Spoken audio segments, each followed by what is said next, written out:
G-diffuser systems check. Sound off, team. Slippy here. So far, so good. This is Peppy. All systems go. Hey, what do you know? I'm an Italian bird in the carpet. What are you gonna do about it? I'll tell you what I'm gonna do about it. I'm gonna talk about the new Star Fox 64 remake that's come out to the Switch 2 a couple of days ago. Let's go right into it. Hey everybody, it's Fun Times with Nicholas. I just got done with my second playthrough of the new Star Fox game that came out just a couple days ago, and I kind of wanted to make a quick unscripted video talking about that, but also talk about a little bit of my personal exposure to Star Fox as a franchise, and also talk about why remake 64 again, because that has been kind of a big discussion point with this game. So let's get right into it. I think my exposure to whether it be the Star Fox characters or the franchise are very much the same as many people that have found out about it, and that is through the Super Smash Bros. Games. The one I found them through was Melee, and Star Fox as a character in that game was so cool. We can talk about the moveset, but his sound design, his sound effects, and his voice clips. Let's just play him.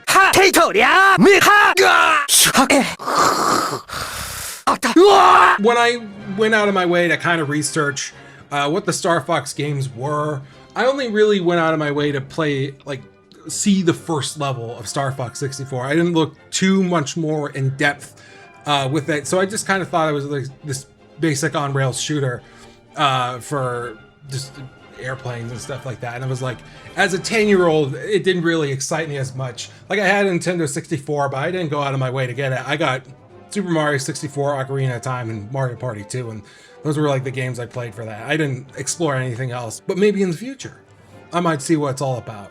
And through the next couple of decades, I just kind of like, you know, I see Star Fox Zero, and it's made by Platinum Games, and I hear it's horrible, and I'm just, okay, well, I guess we're not seeing this franchise again. But then, this year, there was a leak that they're making a new Star Fox game. And I'm like, you know, I never really went out of my way to play those.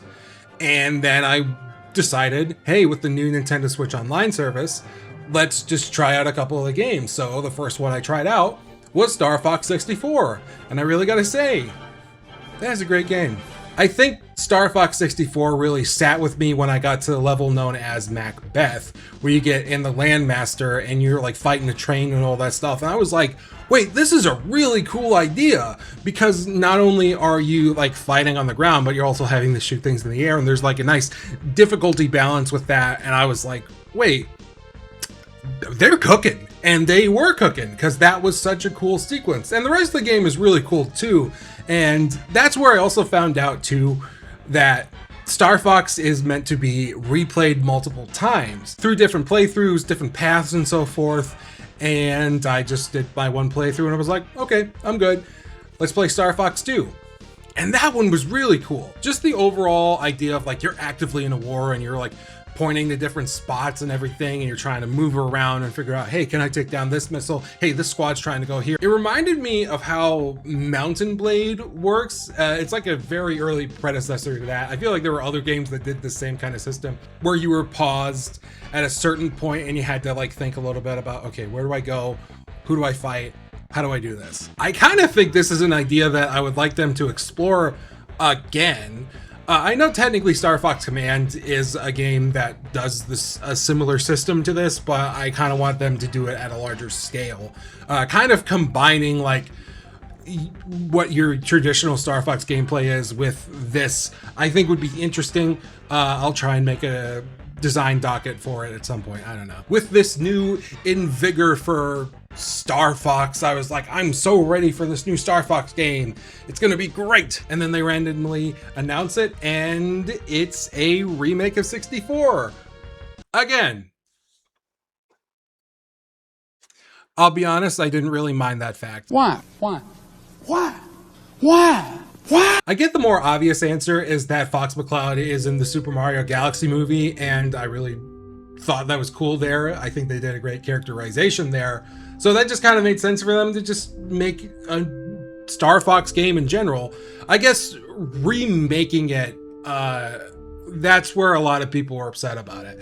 And I understand that. I think for Star Fox fans, they have the most right to be upset by this decision, because the amount of times we've gone through this particular storyline of the Lilat Wars has been so much. Technically speaking, Star Fox 64 is apparently a remake of the original Star Fox, and then after that, we got Star Fox for the 3DS, and also Star Fox Zero, and it's just all this stuff with fighting Andros and going to Macbeth and everything. It's just, I can understand people's frustration with that.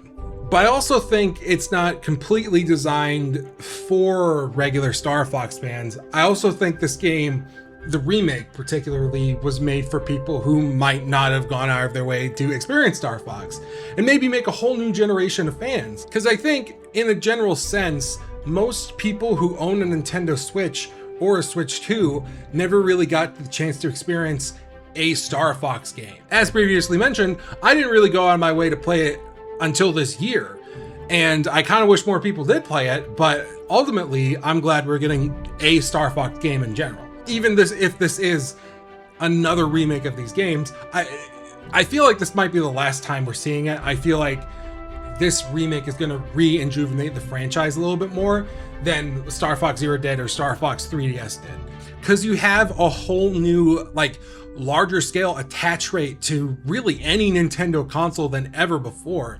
The people who attach to the Switch are attaching to the Switch 2 at a pretty big number, so this is a great opportunity for people to experience a Star Fox game, and particularly the one that has been the most regarded. Star Fox 64 sold over 4 million copies worldwide for Nintendo 64, and they would never really see those sales numbers for a Star Fox game alone at all. Like, Star Fox Adventures did okay, Star Fox Command undersold in the overall grand scheme of, like, the DS. Star Fox Zero existed, and Star Fox 3DS sold over 1 million copies, but it's just kind of like, eh. And even with this is a more built from the ground up remake of a game from nearly 30 years ago. So it seems a little bit more justified now than it was before. And with all that said, and after playing it, this is a damn good remake and a damn good introduction to Star Fox. Okay, let's go to the actual part where I talk about the game. Where do I even start? I would say the graphics of the game are great overall. Art design wise, color design wise, detail wise, it is pretty fantastic what they were able to do with the Switch 2 hardware, and also reimagining this game from the Nintendo 64. I think you can really see this when you first come to Corneria. Just the fact you start off with these nice blue seas, and then as you go more into the city, you get more of this smoggy haze of, hey, this is what's going on, this is the war right now. And that's not to say you didn't get that in the original 64 version, but it was just more of a consistent overcast, and depending on how you feel about that is, like, I understand where you're coming from if you don't like that artistic direction, but even then, I still think it adds a lot more depth to it in my own personal opinion. And even after Corneria, you can really tell the team still had a lot of appreciation for the original art design and wanted to continue forth in capturing that in the levels, and they do a fantastic job with that. Every level is beautiful and thought out and detail oriented, and it's incredibly nice what they were able to pull off. And speaking of graphics, I guess we also need to talk about the fox, the bird, the frog, and their hair, and the roux. Let's talk about these redesigns. I really like them. I think they're a nice differentiation from the original stuff, and I think in terms of kind of capturing a nice hybrid of anthropomorphic and realistic animal, I think they do a good job with it. I understand people are turned off by the designs, but frankly, I don't mind them as much. I know the original creator of Star Fox was like, I like how Fox looked more in the Super Mario Galaxy movie, and then the guy that worked on Star Fox 64 was like, well, actually, I really, this is what I wanted. This is how I wanted them to look. And I think that's cool. I think it's a neat perspective to get both of the people that worked on this to give their own opinions on these designs. And following the characters, we have the voice acting, and I thought most of it was fine. I think some of it was like a little hokey, but even then, it's like Star Fox kind of has hokey voice direction sometimes, but it didn't bother me as much as I feel like it would for other people. I know people were kind of upset between the difference of the boss voices compared to the original Star Fox 64, but I didn't mind them as bad. But that's just because my own experience is like, you know, I just played the first Star Fox 64 playthrough this year, and then just a couple months later I played this one, and it's just kind of like, they're fine. Gameplay wise, I don't have as much to say about it, but I still really enjoyed it. I thought it was fun. It was very tricky to kind of master it a little bit more, but I felt like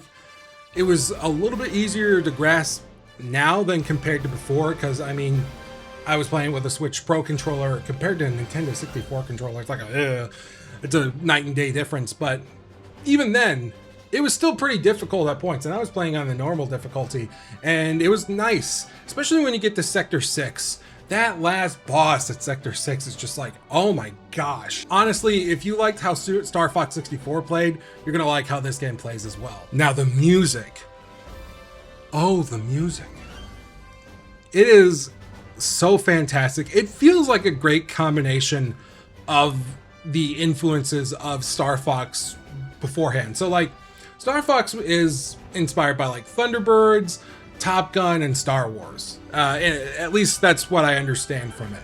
And through the music, you can really kind of hear the instrumentation through that. Like, you hear during like the final boss of, or Andross's true form, I should say, you kind of hear those just like little things that just kind of like, wait, this is Star Wars. And then when you listen to some of the main themes, it's like, hey, this is Thunderbirds.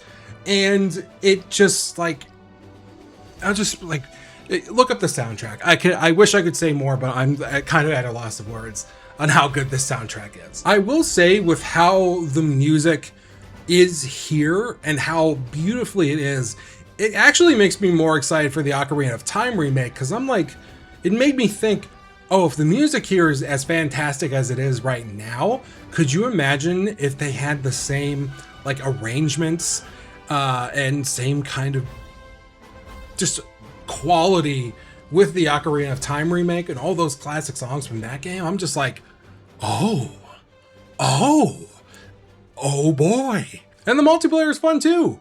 It's, you know, just a couple of maps. It's kind of one of those things where it's just like, I'm glad it's not a live service game. I'm glad it's not going to be one of those things where it's like constantly updated, but I'm really glad that it's here because it is fun.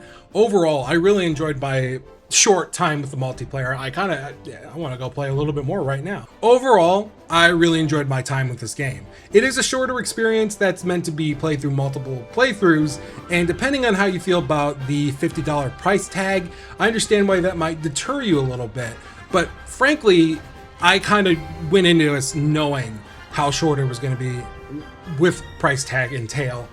And I would still recommend it overall, especially if you've never played a Star Fox game. I'd say it's at least worth trying because it is a very interesting experience. It's fun. It's great. I really hope that with this, there is more opportunity for Star Fox to grow and also kind of show Nintendo, hey, it might be worth bringing back a couple other IPs and introduce them to a new audience. F-Zero, you're right there. I think it's worth coming back for a new audience. I want you back. I want you back so bad. But yes, I would recommend Star Fox for the Switch 2. Check it out. Thank you so much for watching this review. This is kind of another last minute kind of video I wanted to make, and hey, I hope you enjoyed it. I'll try and actually have a script next time for something like this. Next video, in terms of a bigger video, might be another kind of video essay-esque thing, but it's just kind of seeing how I feel about it and so forth. So thank you all so much for the support, but also thank you for 100 subscribers. I know it says 99 right now as the time of me uploading this, but I bet I'm gonna get one more subscriber to get to 100, and that's gonna be fantastic, and I'm gonna burn the house down. I'm gonna burn the house down if that's the case. Well, actually, I don't. I kind of need housing's expensive. So is apartments.